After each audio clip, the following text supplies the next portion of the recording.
Hai, welcome back to my channel, Antoni Jarsono. Nah, bagi teman-teman yang belum kenal dengan saya, perkenalkan saya seorang investor properti. Saya menyukai properti-properti yang memiliki banyak cash flow. Dan saya saat ini sudah memiliki ratusan kamar kos-kosan dan juga memulai developer. Teman-teman, hari ini saya ingin membahas satu topik yang sebenarnya agak di luar dari topik-topik pada umumnya. Yaitu adalah topik tentang pengalaman saya pitching sama orang terkaya di Indonesia. Nah, ini mungkin tidak ada hubungannya dengan properti, tapi project yang aku tawarkan pitching ke beliau itu adalah properti. Nah, aku pengen kasih tahu kalian secara jujur-jujuran tentang bagaimana prosesnya dan apa yang saya lakukan dan perasaan saya pada saat itu. Saya pengen cerita karena menurutku followers aku dan subscriber aku tuh ngikutin aku banget dari awal sampai aku sekarang ini. Jadi aku pengen apapun yang aku dapatkan, apapun yang aku pelajarin, itu aku pengen sharing ke kalian semua supaya kalian juga bisa mengikuti perjalanan hidupku sampai akhirnya aku nanti jadi konglomerat di suatu hari nanti. Nah, teman-teman,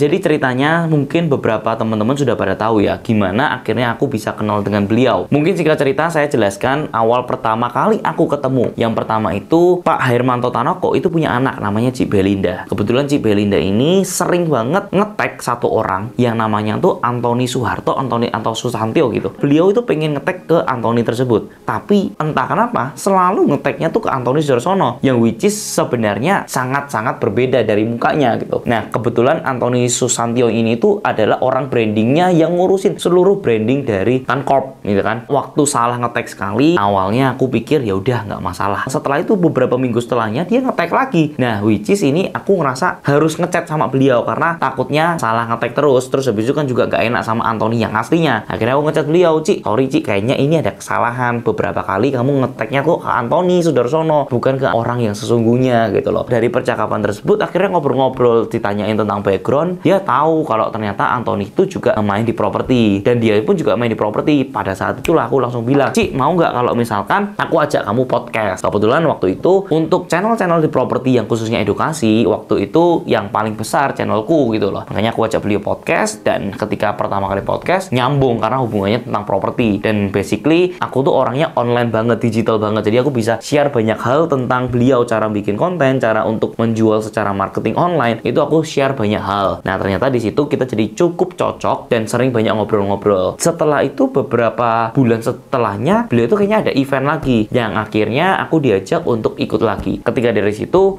mulailah kita ngobrol-ngobrol lebih dalam lagi tentang properti-properti lagi. Dan setiap kali aku ke Surabaya biasanya aku nanya dia, Ci, ada waktu nggak?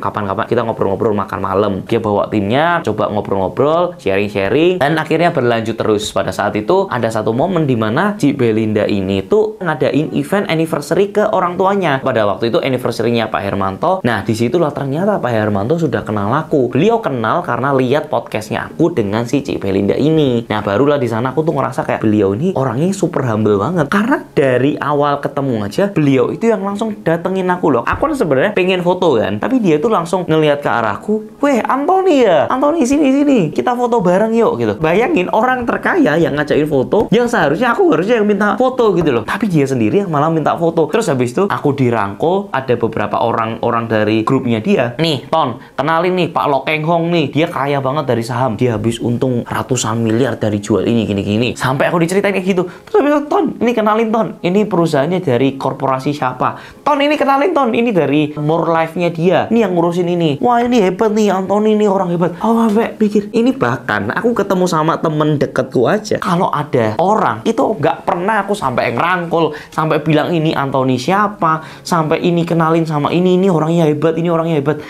Nggak pernah. Ini orang yang paling kaya. Humble-nya tuh luar biasa. Aku sampai ini yang membuat kenapa dia tuh jadi kaya raya tuh karena memang kondisi orangnya tuh memang sangat-sangat humble luar biasa. Mulai dari situ aku iseng nih, Ci, boleh nggak misalkan aku podcast sama Pak Hermanto gitu loh. Waktu ngomong podcast gitu langsung diokein. Pada saat itulah sebenarnya aku udah mulai kayak bangun hubungan gitu loh, mulai deket sama beliau karena ngobrol-ngobrol, cerita-cerita itu lebih intens banget. Terus habis aku juga mengerti tentang beliau itu kenapa bisa sampai di posisi gini, apa yang beliau perhitungkan setiap kali membeli perusahaan, gimana cara beliau itu menarik orang-orang yang hebat dan kompeten, bagaimana cara beliau itu mengatur, itu semua aku tuh belajar banyak hal ketika ngobrol dengan beliau. Sampai akhirnya setelah dari event podcastnya segala macam, mulai itu kita mulai sering lebih intens lagi ketemu dengan Cik Belinda, ketemu dengan Pak Hermantonya. Terus pada saat Idea Cloud itu juga makin lebih dekat lagi, karena kita itu udah kayak kumpul di meja makan bareng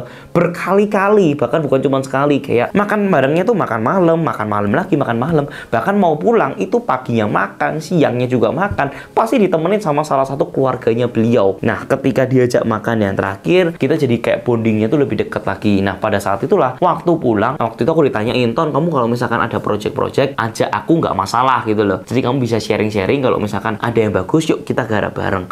Aku langsung bilang, wah gila sih, beliau ini bener-bener super humble banget ya. Barulah ketika aku riset beberapa produk, aku mau ngapain, planningku di 2023 mau ngapain, itu sudah aku bikin sampai angkanya itu udah jelas. Terus tuh kemarin sempat ada undangan lagi. Nah, undangan lagi, kebetulan aku pikir, ajak Pak Hermanto mungkin juga boleh nih. Aku minta waktunya buat pitching. Itu bener-bener deg-degannya tuh luar biasa banget. Aku sampai siapin materinya tuh sampai malam-malam, sampai subuh-subuh, supaya apa yang aku presentasikan itu bener-bener datanya valid gitu loh. Jadi kalau misalkan teman-teman yang bingung kalau pitching itu ngomongin apa, biasa kita ngomongin tentang trennya, data yang sekarang itu seperti apa, secara ekonomi, secara makro itu membutuhkan nggak produknya kita, dan ada nggak kompetitor di dalamnya tersebut. Baru nanti apa yang membedakan kita dengan kompetitornya itu, dan kemudian projectionnya itu seperti apa, kira-kira kenapa kita bisa lebih sustain dibandingkan dengan mereka. Itu biasanya kalau misalkan teman-teman mau tanya pitching itu biasa ngomongin apa, ya hal-hal tersebut lah. Rangkumlah cerita tersebut, jangan terlalu lama. Maksudnya dalam waktu 20 menit beliau ini udah bisa tahu nih apa yang akan kita garap gitu loh. Nah, saya jabarin apa masalahnya, apa yang membuat saya ini produknya bagus banget. Projectionnya sebenarnya tahun depan itu tuh cara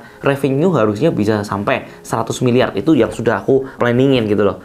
Tapi ternyata beliau tuh bilang, Ton, kayaknya proyeknya tuh masih kekecilan gitu loh. Kalau yang segini saya masih agak capek kalau ngurusin angkanya masih sekian. Aku bilang, aduh, ya memang sih kalau di posisinya beliau ini kan memang udah triliunan, dan dia yang pengen mengembangkan bisnisnya tuh memang yang omsetnya tuh minimal per bulannya udah 100M, sedangkan aku 100M itu secara revenue gitu loh. Apa yang aku mau buat itu sebulannya kurang lebih 8-10M. Nah, ini yang ngebuat dia akhirnya kayak masih terlalu size-nya terlalu kecil, kalau mau pun minimal di 50. Dan waktu pengalamannya ketika pitching, kan yang pitching nggak cuma aku ya, ada Raymond Chin juga ikut pitching. Jadi kita berempat, ada si Kristi Basil, Sonia Basil, Raymond sama aku, berempat kita ngobrol-ngobrol. Dan ketika pitching, apa sih yang aku rasakan? Pertama, jelas deg-degan itu pasti ada, walaupun sudah beberapa kali ketemu, ini orang terkaya gitu loh, aku bukan siapa-siapa gitu kan. Waktu pengalaman pitching itu aku belajar beberapa hal dari beliau. Yang pertama, ketika ngomongin tentang si Raymond pitching sama beliau, Raymond kan orangnya digital banget ya, terus startup banget gitu. Dia nggak gitu suka dengan model-model yang startup banget, main valuation game. Nah, di sini aku tuh ngerasa bahwa beliau ini luar biasa loh. Sudah sekaya itu, yang pitching ke beliau tuh pasti banyak banget. Tapi dia ini tidak pernah menyentuh yang namanya valuation game, dunia startup, dunia kripto-kriptoan. Dia nggak pernah mau. Aku kayak belajar banget. Yang beliau buat ini tuh sebenarnya simple. Untuk bisa menjadi kaya seperti beliau tuh simple. Fokus ke sama satu hal. Dia mau kalau misalkan beli atau akuisisi perusahaan yang nilainya triliunan, dia maunya adalah akuisisi yang bener-bener old money, yang pabrik lah, yang keramik lah, fashion. Jadi kalau misalkan kita lihat, beliau barusan beli perusahaan untuk bagian keramik, itu kan nilainya juga triliunan. Dan sebelumnya lagi, beberapa bulan sebelumnya, itu merger sama Boy Thohir. Jadi mereka memang selalu fokusnya di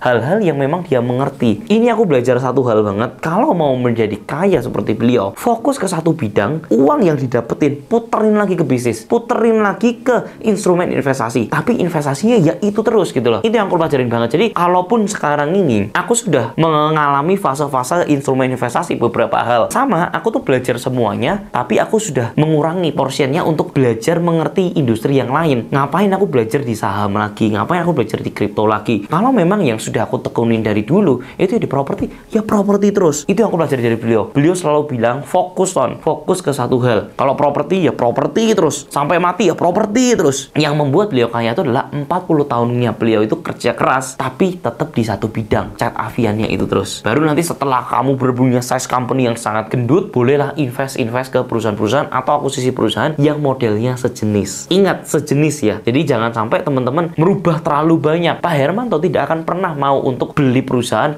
kripto, perusahaan yang benar-benar berhubungan terlalu digital, mainnya di valuation game, tidak pernah mau. Nah, ini yang hebatnya beliau. Fokusnya ke satu hal terus sampai 40 tahun. Kerja keras itu sudah biasa. Kerja keras 40 tahun di satu bidang itu baru luar biasa. Nah, ketika pitching ada satu hal lagi, ini poin yang kedua. Beliau ini punya kerendahan hati untuk mendengarkan. Jarang di posisinya menjadi orang terkaya itu mau mendengarkan omongan orang lain. Apalagi omongan dari bocil seperti aku yang ngomong aja mungkin masih belepotan, mungkin belum sesuai dengan data, mungkin size company-nya juga masih kecil. Waktu kita ngomongin tentang data-data gini, beliau itu nggak pernah motong pembicaraan, beliau cuma diem terus, dengerin sampai nanti kalau ada yang kayak itu, Ton, sorry, ini masa sih kayak gini, Ton, masa sih seperti ini. Tapi dia pasti akan bilang kayak, Ton, bentar, Ton, sorry.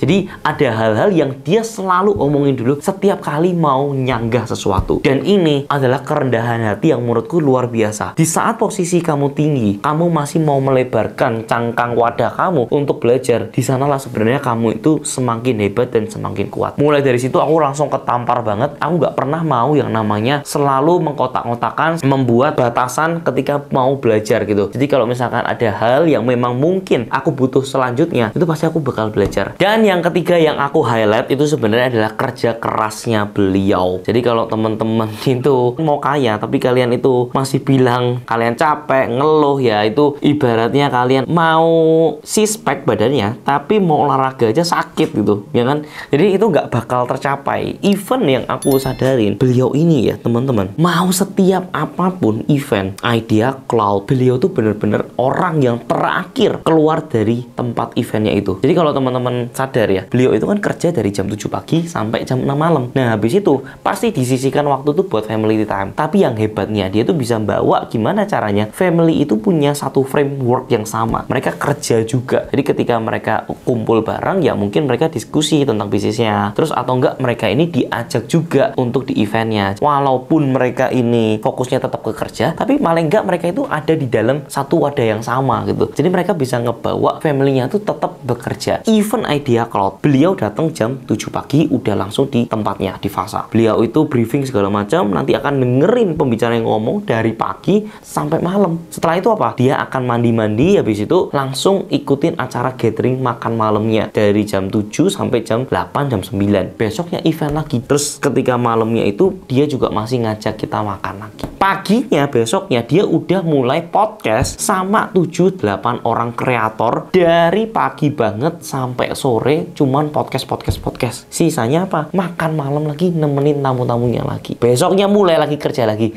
Jadi kalau kalian masih ngeluh jam 8 sampai jam 5, malu woi. Ini dia melakukan hal tersebut 40 tahun fokus ke kerjaannya beliau tersebut. 40 tahun dia itu kerjain aviannya sampai akhirnya udah punya banyak bisnisnya, baru dia mulai melakukan hal-hal yang lain-lain. Tapi itu pun masih kerja keras terus sampai di usianya yang sekarang ini. Dan waktu aku pitching pun ya, itu dari pagi beliau podcast, dari podcast habis itu nemenin tamunya makan bareng, kita makan bareng sama Denny Sumargo juga.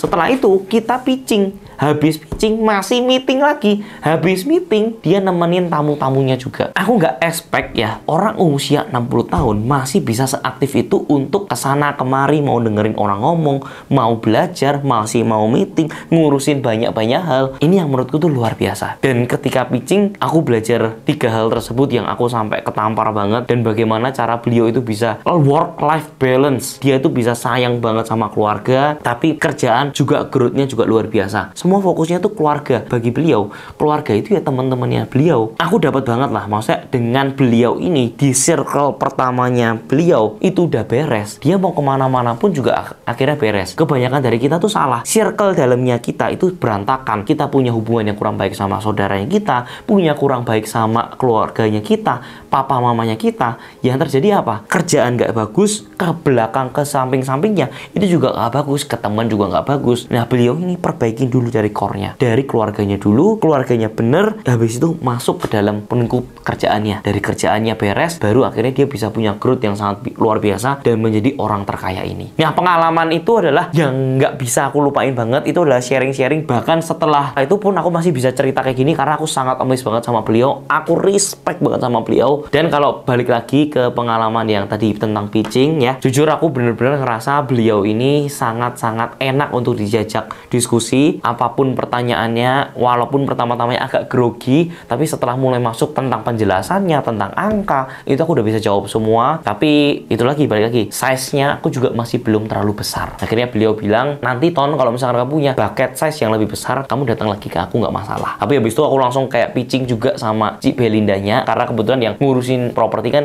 Cik Belinda. Cik Belinda cukup tertarik. Nah, nanti kita mungkin Cik Belinda itu bakal datang kurang lebih sekitar Januari dan Februari untuk lihat survei lokasi-lokasi lahannya. Jadi ini bakal menarik banget. Aku bakal update juga kalian yang teman-teman yang sudah nontonin aku dari 4 tahun yang lalu. I'm so thankful, I'm so grateful buat punya kalian semua yang masih mau mendengarkan aku sampai sekarang. Dan pastinya aku harap teman-teman juga bisa termotivasi dengan apa yang aku lakukan, mulai dari yang anak bawang banget, mulai dari yang bikin video aja juga asal adut, mulai dari yang cuma punya satu properti sampai sekarang bisa punya banyak project dan banyak project-project selanjutnya yang bakal aku bisa spill ke kalian seumur hidupku. Teman-teman jika suka dengan video kali ini, kalian pastikan kasih like dan jangan lupa kalau misalkan ada pertanyaan kalian bisa kasih hashtag tanya properti di Instagram aku dan aku bakal bahas di next videonya.